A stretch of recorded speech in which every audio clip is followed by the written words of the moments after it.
매일 성경 묵상을 돕는 해설 가이드입니다. 안녕하세요. 묵상 코치입니다. 함께 읽고 나눌 말씀은 로마서 9장 1절에서 18절까지 말씀입니다. 바울은 예수 그리스도를 영접하지 않고 거부하는 자기 민족 이스라엘에 대해 크게 걱정하고 괴로워하면서 참 이스라엘은 인간의 행위나 혈통이 아니라 하나님의 선택과 약속으로 세워진다고 선언합니다. 1절에서 5절 읽겠습니다. 내가 그리스도 안에서 참말을 하고 거짓말을 아니하노라. 나에게 큰 근심이 있는 것과 마음에 그치지 않는 고통이 있는 것을 내 양심이 성령 안에서 나와 더불어 증언하노니 나의 형제 곧 골육 친척을 위하여 내 자신의 저주를 받아 그리스도에게서 끊어질지라도 원하는 바로라. 그들은 이스라엘 사람이라.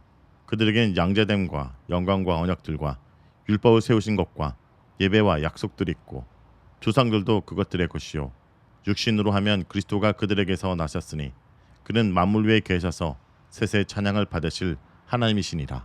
아멘. 1절에서 3절에 바울은 유대인 동족들로 인한 마음의 근심과 고통을 토로합니다. 바울은 굳이 내가 참말을 하고 거짓말을 아니한다라는 이중적 표현을 사용해 진정성을 표현하고 있습니다. 나아가 바울은 양심의 증언을 내세웁니다. 그의 양심은 마치 바울 자신과 동떨어진 별도의 기관이라도 한 것처럼 성령 안에서 바울 자신에게 그 근심과 고통을 증언합니다. 3절에서 바울은 유대인 동족들을 위해서라면 자신이 그리스도에게서 끊어질 것도 감수하겠다 말합니다. 이러한 표현은 이방인들이 구원에 참여토록 하기 위해 그리스도에게서 끊어진 유대인들의 현재 상황과 묘한 평행을 이룹니다. 인간을 위해 십자가 위에서 하나님으로부터 외면당한 그리스도의 모습과도 평행을 이룹니다. 4절에서 5절은 유대인들이 받은 구속사적 혜택을 열거합니다. 먼저 그들을 이스라엘 사람들이라고 부릅니다. 유대인이라는 칭호가 외부인들이 즐겨 사용한 명칭인 반면에 이스라엘은 유대인들이 스스로 칭할 때 가장 서운하는 명칭입니다. 특별히 하나님으로부터 선택받아 하나님 언약 백성임을 표현하는 명칭입니다. 4절에 등장하는 단어들은 모두 이 언약에 대한 중요한 수로들입니다.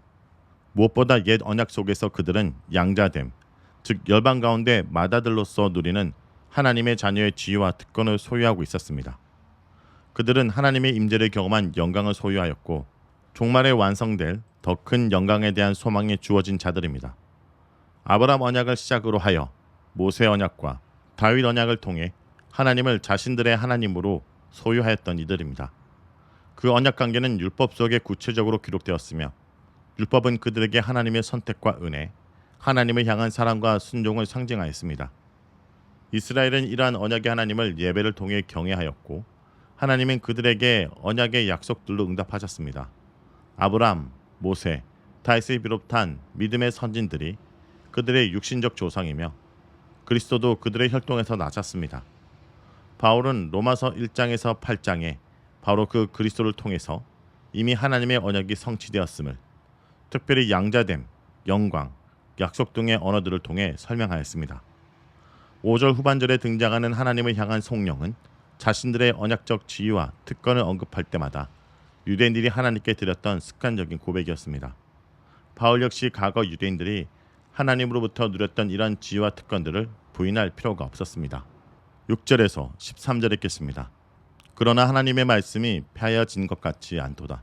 이스라엘에게서 난 그들이 다 이스라엘이 아니요 또한 아브라함의 씨가 다 그의 자녀가 아니라 오직 이삭으로부터 난 자라야 내 씨라 불리리라 하셨으니 곧 육신의 자녀가 하나님의 자녀가 아니요 오직 약속의 자녀가 씨로 여기심을 받았느니라.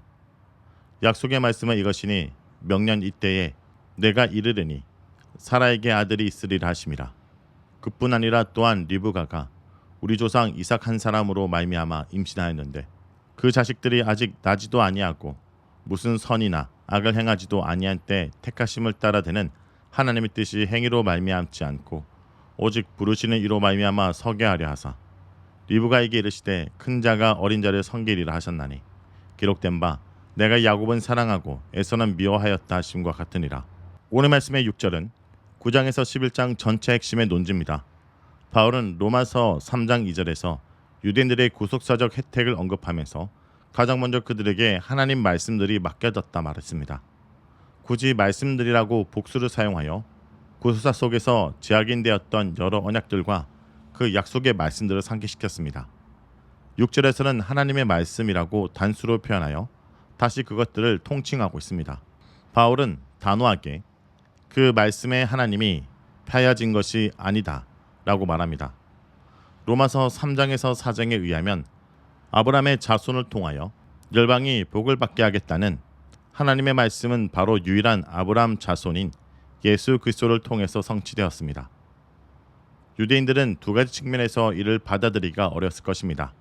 먼저는 유대인 모두가 아니라 예수 한 사람이 진정한 아브라함 자손으로 인정되고 열방을 위한 복의 통로가 되었다는 구속사적 사실을 인정하기가 쉽지 않았던 것입니다.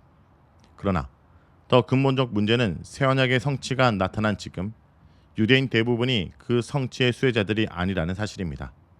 복의 통로는커녕 새 언약 백성도 아니라는 것입니다. 6절이 제시하는 대답은 육신적 이스라엘이 모두 이스라엘이 아니라는 것입니다. 이를 뒷받침하기 위해 바울은 창세기 21장 12절을 인용합니다. 창세기 21장에서 하나님은 아브라함에게 하갈과 그 아들 이스마엘을 보내라고 권면합니다. 이삭으로부터 난 자야 아브라함의 씨라 불릴 것이기 때문입니다. 창세기는 이 이야기에서 바울은 아브라함의 씨가 다 그의 자녀가 아니다 라는 논의의 출발점을 확보합니다. 나가 육신의 자녀가 아니라 약속의 자녀가 하나님의 자녀시다 라는 낯익은 명제를 도출해냅니다. 바울은 이전 단락에서 유일하게 로마서 4장 13절에서 20절에 약속이란 단어를 사에 집중적으로 되풀이하여 사용했습니다. 그곳에서 바울은 율법을 행하는 자들이 아니라 아브라함과 같은 믿음을 소유한 자들이 약속의 자녀다 라는 점을 주장했습니다. 9절에서 13절은 아브라함 가족의 출생 이야기와 연관된 약속의 말씀들을 인용하면서 하나님의 약속과 선택하심의 모든 것이 달려있음을 설명합니다. 사라는 바랄 수 없는 중에 이삭을 약속으로 받았습니다. 리브가도 임신 중에 큰 자가 작은 자를 섬기리라는 약속과 선택의 말씀을 받았습니다. 바울은 위의 창세기의 말씀을 재해석한 말라기 1장 1절에서 3절의 말씀을 인용하여 하나님이 야곱은 사랑하고 에서는 미워했다 라는 점을 강조합니다. 11절에서 말하고 있는 바와 같이 이러한 일들은 야곱과 에서의 선행이나 악행에 근거한 것이 아니었고 심지어 그들이 태어나기도 전에 약속으로 주어진 것들이었습니다. 바울은 11절에서 이것이 선택을 따라 이루어지는 하나님의 목적이 유지되도록 하기 위함이다 라고 말합니다. 이러한 내용들은 행함이 아니라 오직 부르시는 이로 말미암아 라는 구절로 다시 정리됩니다. 하나님이 선택을 통해 그의 자녀를 부르시는 이 진리는 이스라엘 시초에서부터 발견되는 셈입니다. 14절에서 18절 읽겠습니다. 그런즉 우리가 무슨 말을 하리요? 하나님께 불의가 있느냐? 그럴 수 없느니라. 모세에게 이르시되 내가 긍휼히 여길 자를 긍휼히 여기고 불쌍히 여길 자를 불쌍히 여기리라 하셨으니 그런즉 원하는 자로 말미암음도 아니요 다른 박질하는 자로 말미암음도 아니요 오직 긍휼히 여기시는 하나님으로 말미암음이라. 성경이 바로에게 이르시되 내가 이 일을 위하여 너를 세웠으니 곧 너로 말미암아 내 능력을 보이고 내 이름이 온 땅에 전파되게 하려 함이라 하셨으니 그런즉 하나님께서 하고자 하시는 자를 긍휼히 여기시고 하고자 하시는 자를 완악하게 하시느니라. 14절부터는 하나님의 택정함의 원리가 불러올 수 있는 오해를 반박합니다. 바울은 하나님의 정의에 대해 의심하는 것을 반박합니다. 오해의 핵심은 하나님의 행동이 과연 정당한가입니다. 정의가 있는가라는 것입니다. 하나님이 선택할 때 인간들의 처지를 전혀 고려하지 않고 했기 때문에 정당할 수 없다는 논리입니다. 바울은 하나님의 입장에서는 불의가 있을 수 없음을 주장합니다. 하나님은 마음대로 선택할 자유가 있으며 더욱이 그의 행동의 결과는 모든 이들에게 긍휼을 베푼 것이기 때문입니다. 바울의 논증은 출애굽기에 등장하는 모세와 바로에 대하여서 그 근거를 찾습니다. 바울은 출애굽기 33장 19절을 로마서 9장 15절에 인용한 후에 9장 16절에서 결론을 내리고 있습니다. 하나님이 긍휼을 베푸는 것은 사람의 의지나 노력에 달려있는 것이 아니라 오직 하나님의 자비에 의해 결정된다는 것입니다. 하나님은 철저히 부르심과 택정함의 원리에 의해 베푸시는 분입니다. 로마서 9장 17절에서 인용하고 있는 출애굽기 9장 16절의 말씀은 하나님의 부르심과 택정함의 원리가 사실은 하나님의 이름이 온 땅에 전파되는 것을 위한 것이며 하나님의 이름이 전파되어 믿어질 때 하나님의 구원이 온 땅에 미치게 되는 것이기에 결국 하나님의 선택은 온 땅의 구원이 전파되는 것을 위한 것입니다. 바로를 완악하게 하신 하나님의 의도는 결국 그것을 통해 하나님의 구원을 모든 사람에게 전하기 위함이었습니다. 따라서 이스라엘 택한 하나님의 의도는 잘못된 것이 아니었습니다. 자, 여기까지가 로마서 9장 1절에서 18절까지 말씀입니다. 오늘 말씀을 통해 우리는 무엇을 묵상하고 적용해야 할까요?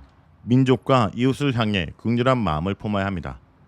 복음을 받아들이며 예수 그리스도께로 달려나오는 이방인들과 달리 복음을 거부하며 뒤로 돌아서는 자기 민족 이스라엘을 바라보는 바울의 심령은 괴롭고 속상했습니다. 성도 여러분, 오늘 내게 있어서 바울처럼 내가 그리스도에게서 끊어질지라도 라는 심정으로 복음을 전하고 새 생명의 자리로 초대할 사람들은 누구입니까? 이 세상을 향한 하나님의 긍휼의 마음을 우리도 품고 나아가길 원합니다.